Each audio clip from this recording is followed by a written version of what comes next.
Of Illinois, Kwame Raoul. And the Attorney General of Michigan, Dana Nessel.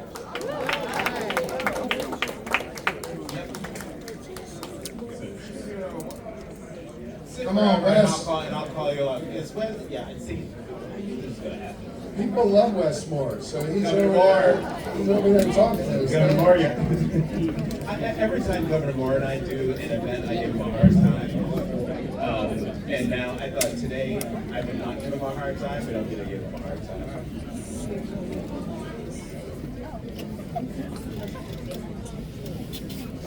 Wes was my backup on the football team, so he's always ready. Get in here. All right, so we are here to have a very important conversation about criminal justice reform.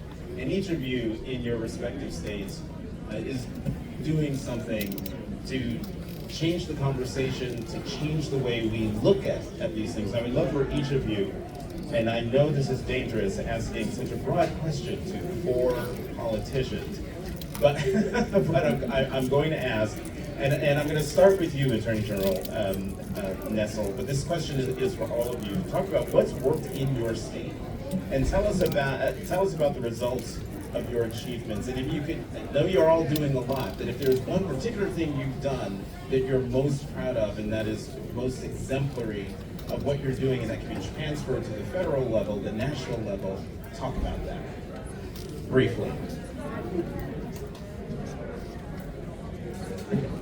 It's right. Can you hear me? All right. So I will talk about this one program that I really want to brag about. At the height of the pandemic, Governor Whitmer called me, and as an Attorney General, this is a thrill whenever this happens, and she said, what do you recommend we do to bring down some of the gun violence that we have? Do you have any programs in mind? And as a very long time prosecutor and defense attorney, I was like, do I? Because just so you know, you have to get funded by the legislature and the governor for any programs you want as an AG. So we established a program called Job Court. And what it is it's a diversionary program.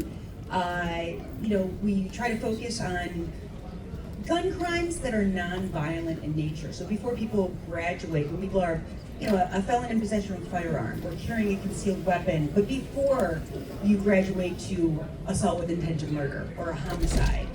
And so we get people into programming with full wraparound services where they get job training, placement into a job in an area of their choice. Most of these are really good union jobs that have full benefits, and then if they have maintained employment successfully for 12 months, the case is dismissed, and we have so far a 0% recidivism rate. And we provide full wraparound services, so that means if a person is housing insecure, we find them housing. If they need childcare, we get them childcare. If they have transportation issues, we make sure that we get them transportation. And what we're finding is once, the most dangerous person on the street oftentimes is that person who's got nothing to lose.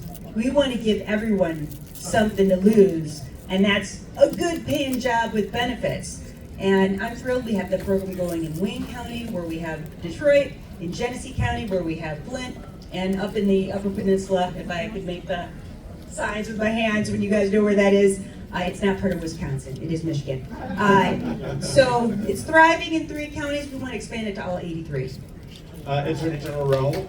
Yes, I'm sorry, I didn't mean to snuff out your applause. Attorney General Raoul, talk about what's worked here in Illinois, and if there's one particular program you're most proud of, tell us. Well, instead of a program, I'm going to tell you about a particular approach, because I'm sure my sister Jahan Nordfood has covered it all, because we partnered. I spent 14 years in the legislature, and we partnered together on reform.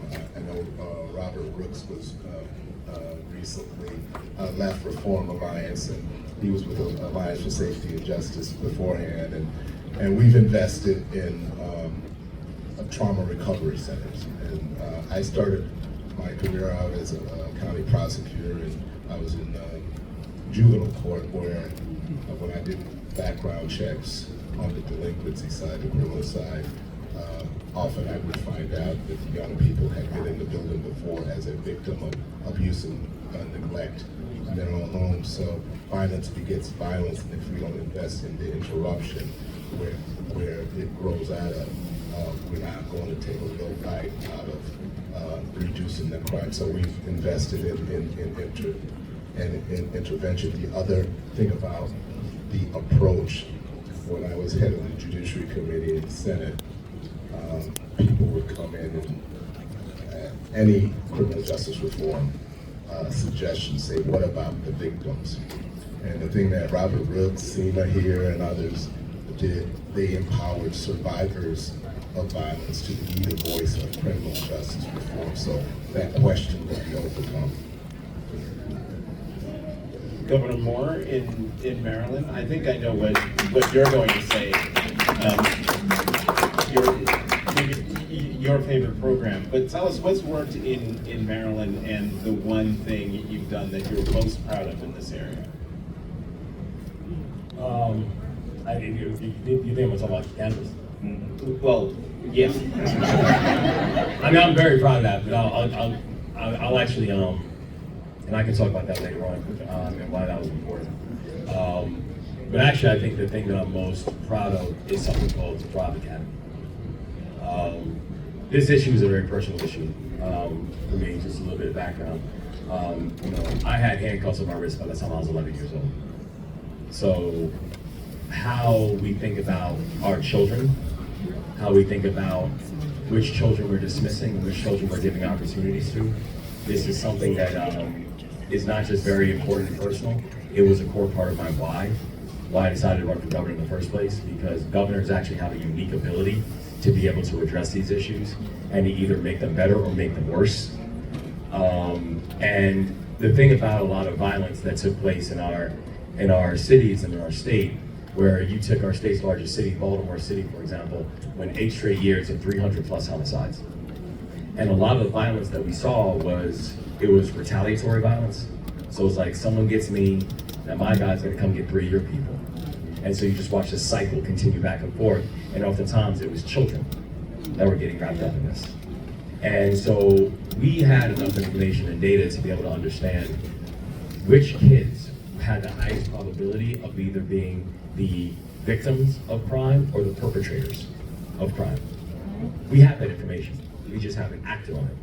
And so in our first year, we invested in this platform called the Thrive Academy, which essentially is working with community groups, working with violence interrupters, working with groups like the Safe Streets and all over the world to be able to identify which kids did we think had the highest probability of being victims or perpetrators, and how do we wrap them with enough services and supports and their family members to make sure that they can make safely through a city, safely through a summer, safely through the year, etc. The reason that I'm really proud of this program is because it was done based on data, and it works. And now from what we've seen in our first year and a half, for every single one of our children that are now involved in the Thrive program, not a single one has been the victim or the perpetrator of a homicide or a mass violent crime within our jurisdictions. In addition to that, now we have watched how Maryland has had the most precipitous drop in violent crimes and homicides of any state in the country. The last time the homicide rate was this low in Baltimore City, I wasn't born yet. And so we can just focus on the things that work and actually use state resources to be able to help them to address that and support the programs and the people who are already on the ground doing the work. I think you have a better chance of getting the proper results you're looking for. That's right. You know the question, Governor Shapiro. So in the Commonwealth of Pennsylvania, talk about the programs you've implemented, and if there's one in particular you're most proud of, talk about it. First, I would just say it is really cool to be here with reform in this environment. It feels like just yesterday, my friend Michael Rubin called me after he walked out of the courtroom when Meek was taken away in handcuffs, angry as all hell, wanting to do something about it.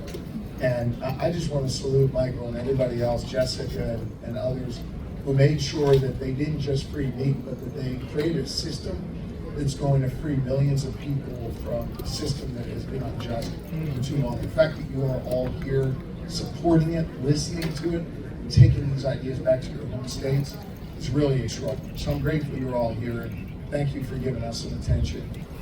Obviously, really cool to be here with the two gentlemen and the governor. These are friends, and these are people doing meaningful work all across the country.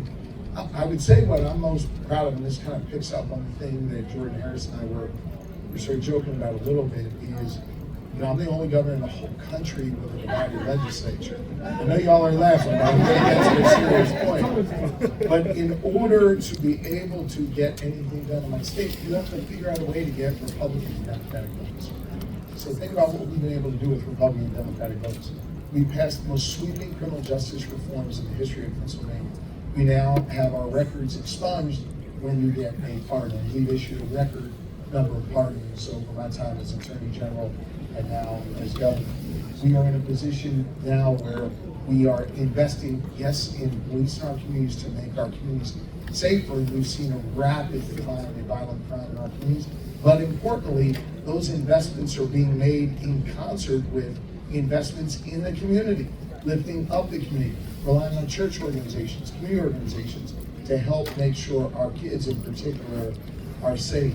We're seeing a really serious conversation between labor, the business community, Democrats and Republicans, who all understand that if folks are going to have the freedom to chart their own course and the opportunity to succeed in Pennsylvania, that also includes returning citizens, making sure they get back up on their feet. And so we're investing meaningful resources in that space as well. There's a lot of good work that's happening, and I know y'all chuckle a little bit when I cited Jordan, but you know, in a political environment that is as polarized as ours, we have made criminal justice reform an economic empowerment issue.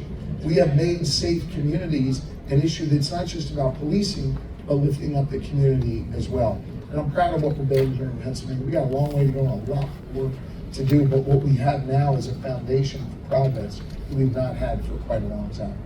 So you've all talked about something that has either earned applause, gotten head nods, Or some chuckles, both, apparently. or some Yeah. chuckles. You've got trauma recovery centers, the Thrive Academy, Job Court, expunging records, and yet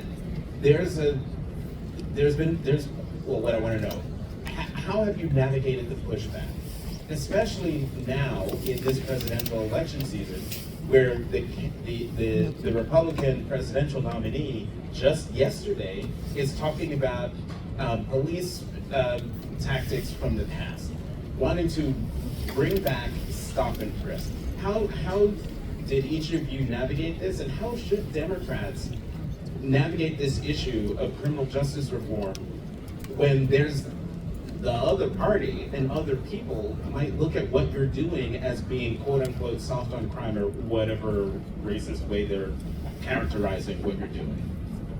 Jump ball, go ahead, General Rowe. Well, it's all about public safety. In the past, as I kind of alluded to at first, the counter argument was what about the victims? When you show the link of intervening in somebody's life before they commit a crime, and that it has a positive public safety result, then it's more difficult to criticize it. I'm involved in a move towards constitutional policing on the heels of the brutal murder of Laquan McDonald. Loretta Lynch initiated a pattern of practice investigation. My predecessor stepped in when Judge Sessions stepped away, and I inherited, and we're in the midst of a long process of consent decree implementation, moving the Chicago Police Department towards constitutional policing. In my tenure, I've had about 5 or 6 different police superintendents. Finally, we have one that is working collaboratively towards that goal, because he knows it's in the interest, ultimately, of public safety and better mental health for the officers as well. So if you make it, it's not choosing between pro-police and pro-reform. It's choosing both. Right, go ahead. I think, and Josh, I think correctly touched on earlier, I think it's also, there's two things. I think, one, there's an economics argument that has to be framed out on this. And the second thing is, I think you got to go to the people on it. So for example, you know, when I ran for governor in 2022, we won with more votes than anyone who'd ever run for governor in the history of the state of Maryland. We won with 61% of the vote. But the reason I bring that is this. There was only one thing that beat me that year: cannabis. Cannabis won with 70% of the vote. Yeah, cannabis was on the ballot. So I was like, yo, who is cannabis? And why is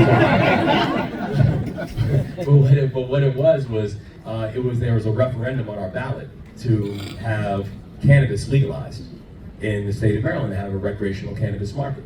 So we have spent the past year being able to roll out what many people call the most equitable and fairest and safest recreational cannabis market in the country. There are 174 new cannabis licenses, all social equity licenses. So we're actually using it in a way to help to address the racial wealth gap as well. But importantly is this: I said from Jump Street, we cannot celebrate the benefits of legalization if you do not address the consequences of criminalization. If you don't address the fact that we have a new billion-dollar industry in the state of Maryland, but I still have people who can't get barber's licenses. I still have people who can't get student loans. I still have people who can't get government contracts because of a cannabis conviction, that they're being punished for something that's no longer illegal. And so we framed it up. This is about economics. This is about getting people back into economy. This is about addressing people like Shiloh, who I stood with a few months back, who told me that he got a new job, a job he was excited about, and got fired from that job on the second day because he couldn't pass a background check because of a misdemeanor cannabis conviction. And so a few months back, I ended up signing what is now the largest mass pardon for cannabis convictions in the history of the United States. I pardoned 175,000 cannabis convictions in the scope of the But the way that it was framed out, and so when we did it, we didn't just have Democrats there, we had Republican lawmakers stand with me in there, you know, kind of celebrating the fact that I was signing this mass pardon, because for them, this was also about how can you get more people involved in the economy? How do you get more people engaged and working? And how do we make sure that every sentence does not have to be a life sentence? And so if you think you can frame it like that, both take it to the people and also frame it as an economic argument, I think you're going to be able to get people on both sides of the aisle who will stand up and say, I'm with that. Let me pick up on what Wes said. First off, I think right after he signed that mass pardon, hopefully I was the first guy to text you to say I thought that was really incredible what you did, and hopefully I'll get the power from the legislature to do the same in Pennsylvania and follow Westmore's lead. What he did was really, really incredible. When he talks about framing, here's another important frame, and this is I'm trying to introduce in Pennsylvania, that you can both make our community safer and reform an unjust criminal justice system at the same time, and the two are not connected in a negative way. Let me explain what I mean. If you give someone that pardon, it doesn't make our streets less safe. If you invest in giving someone a second chance, it doesn't mean that that kid can't walk to and from school safely.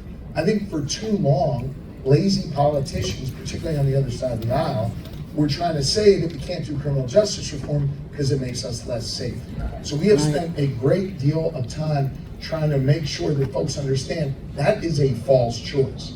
And once we're able to decouple those conversations and say, yeah, you deserve a safe community to live in, but you also deserve a just system to be a part of or to be living within, then we're able to make some meaningful progress, Republicans and Democrats alike, in Pennsylvania. So I think as we go forward, not just in our states, but all across the country, we all need to be strongly for safe communities, and we need to be for just communities, and the two can coexist together.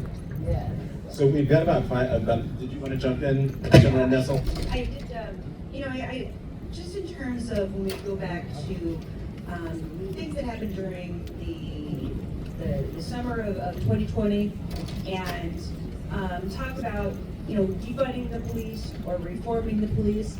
I think one of the things that we've tried to do in Michigan, and I've tried to lead by example in my department, is I truly believe that the best police officers are the officers that, first of all, have a career ahead of them. When we start taking away, pay and benefits, what happens is we're left off with worse police officers.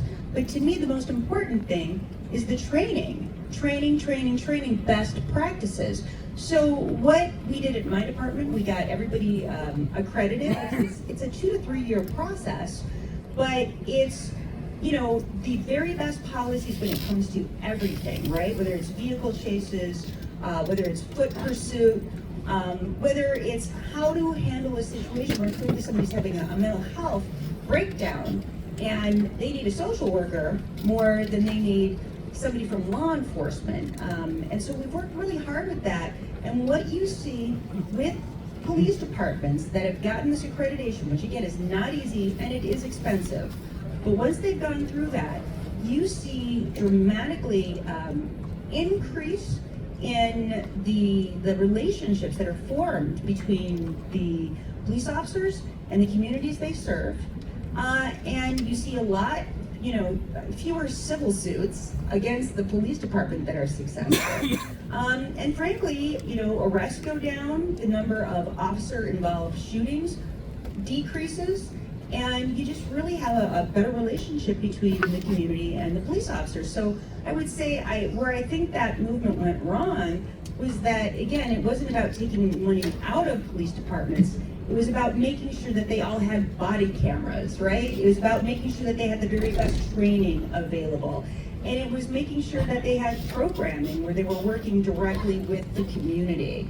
And, I find that it's not that people don't want to have, public safety. People want to feel safe. It's just a matter of how are you really protecting the people that you serve as opposed to trespassing on their constitutional rights. We have 2 minutes left in this conversation for this very big question that I was about to ask. But Vice President Harris, she's accepting the nomination tonight. She will be officially the Democratic presidential nominee.